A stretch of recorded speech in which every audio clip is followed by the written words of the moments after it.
Ketua Komnas HAM ungkap isi pertemuan dengan Lukas NMB.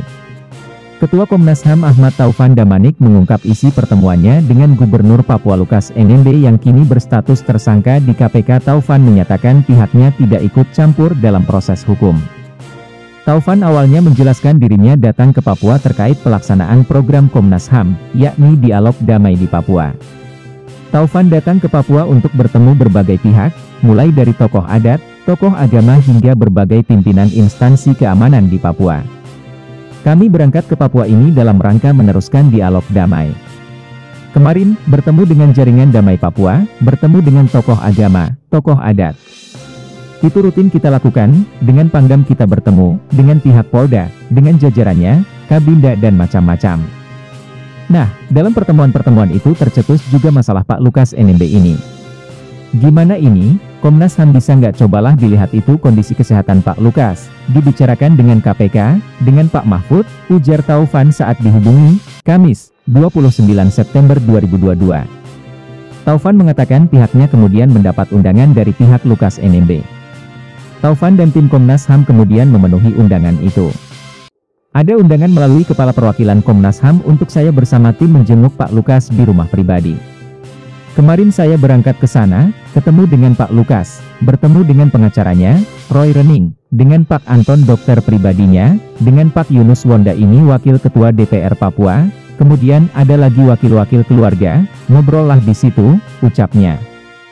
Dia mengatakan dokter pribadi Lukas memberi penjelasan tentang kondisi kesehatan Lukas NMB.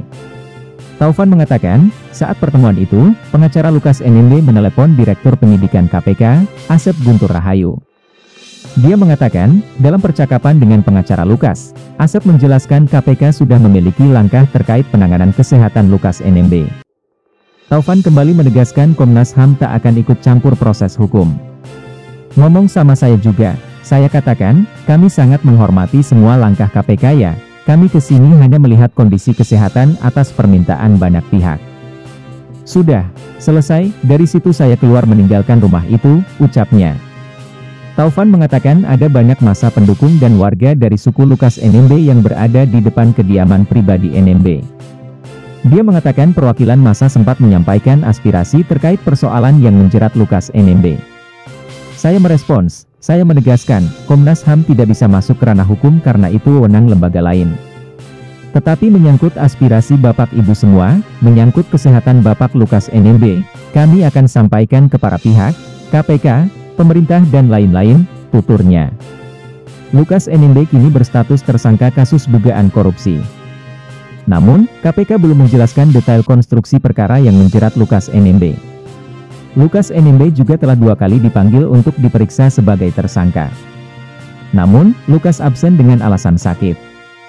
Saya merespons, saya menegaskan, Komnas HAM tidak bisa masuk ke ranah hukum karena itu wewenang lembaga lain. Tetapi menyangkut aspirasi Bapak Ibu semua, menyangkut kesehatan Bapak Lukas NMB, kami akan sampaikan ke para pihak, KPK, pemerintah dan lain-lain, tuturnya. Lukas NMB kini berstatus tersangka kasus dugaan korupsi.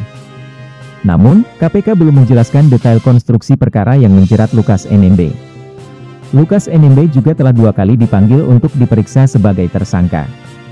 Namun, Lukas absen dengan alasan sakit. Ikuti terus berita-berita kami yang terupdate, terpercaya dari berbagai sumber, dengan cara klik subscribe dan juga loncengnya, agar Anda selalu mendapatkan notifikasi jika channel YouTube ini mengupload video berita terbaru.